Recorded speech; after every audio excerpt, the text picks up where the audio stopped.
Good morning, and welcome to your morning cereal.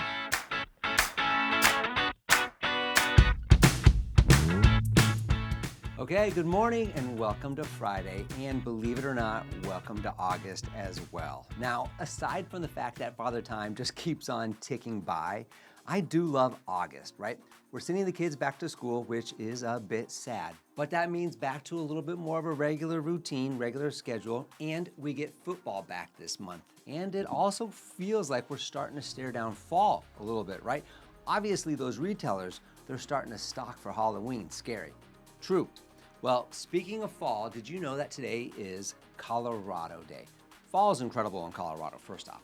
Now, this day commemorates the admittance of Colorado as a state of the Union. Now, I grew up in Colorado and I lived in Colorado for 30 years, and I'm happy to take a moment to appreciate my beautiful Rocky Mountains and that clean, crisp mountain air. I'm even wearing an Estes Park shirt. I grew up in Colorado Springs, though. Well, let's quote someone who looks like a mountain man, Jason Momoa, who once said, quote, "I think being unique in all aspects of your life is most rewarding," end quote. Now, this quote is a great reminder to embrace your individuality and celebrate what makes you different. All right, well, today's news, facts, and birthdays are for August 1st, and we're going to start back in 1981.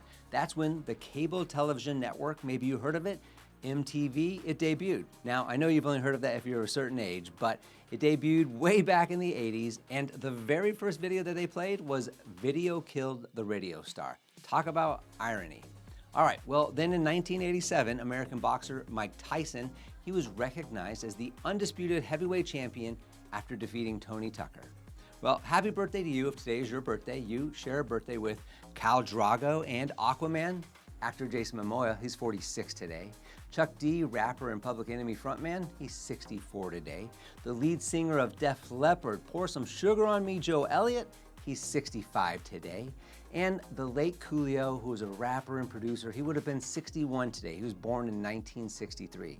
And also the late Jerry Garcia, American singer, songwriter, and guitarist, he would have been 83 years old today. All right, well, the number one song on this date back in 1986 was "Sledgehammer" by Peter Gabriel. Now, this iconic track is known for its innovative music video. Do you remember it? It featured at the time groundbreaking stop motion animation, and it won 9 MTV Music Awards because of it. Well, if you do remember it, it had a blend of claymation, stop motion, and a whole bunch of surreal visuals. And because of all that, it became the most played video in MTV history. All right, well, let's hammer out some self-reflection then, right? We're in part 3 of Stephen R. Covey's The 7 Habits of Highly Effective People, and specifically habit 4, think win-win. And today's focus is on the subchapter, The 5 Dimensions of Win-Win. So Covey lays out 5 key dimensions that bring the win-win mindset to life. They're character, relationships, agreements, systems, and processes. That's 5, just like he said. Now, he starts with character, okay? That's the foundational layer. Without integrity and maturity, win-win collapses. Covey says, quote, "Integrity is the cornerstone in the foundation of trust. It means you are true to your word and to your own values," end quote. And without it, collaboration becomes, well, manipulation. Next, number 2 is relationships. Now, trust is the currency of win-win. You can't build effective agreements if the relationship is shaky, okay? Covey says, quote, "The relationship is the key to the cooperative side of win-win," end quote. Now, when people feel respected and understood, they're much more likely to seek out mutual benefit. Then comes agreements. That's number 3. These clarify expectations and responsibilities and shift the dynamic from controlling to empowering. And Covey advocates for clear objectives, right? Clear guidelines, resources, accountability, and also clear consequences. All of these things should be collaboratively created. Now, the 4th dimension is systems.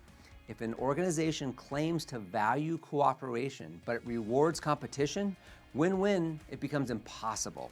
Incentives, training, culture, it needs to align with the win-win behavior. And finally, processes, right?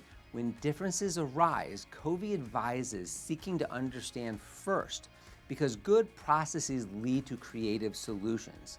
Covey reminds us, quote, "Win-win is not a technique, it's a total philosophy of human interaction," end quote. Okay, here's your takeaway. To truly live the win-win mindset, you need to build it from the inside out. It's not just about how you negotiate, it's about who you are, how you relate, what systems you build, and how you navigate differences, right? This chapter is a blueprint, not just for business, but for families, for friendships, and teams that actually function correctly. All right, Serial Squad, whether you're channeling mountain vibes in Colorado or just rolling into your Friday with Peter Gabriel in your earbuds, keep showing up as your real, quirky, awesome self. Hey, thanks for kicking off your morning with us. Join us next week for more pop culture, productivity, and hopefully some perfectly brewed wisdom. Have a great weekend, and as always, have a fantastic day. Don't forget to follow and subscribe to the Morning Serial podcast on the One Life Live It channel. You can find more episodes and videos by visiting our YouTube channel and the website at Sean Inglis and at SeanInglis.com, where you can also follow our other podcasts, the Mr. and Mrs. Inglis podcast and the Life Happens podcast. In these other podcasts, we'll dive deeper into everyday issues, self-improvement and well-being, business and finance, and we welcome special guests too. So join us. It'll be a good time, I promise. Thanks again for listening. Have a fantastic day, and we'll see you tomorrow.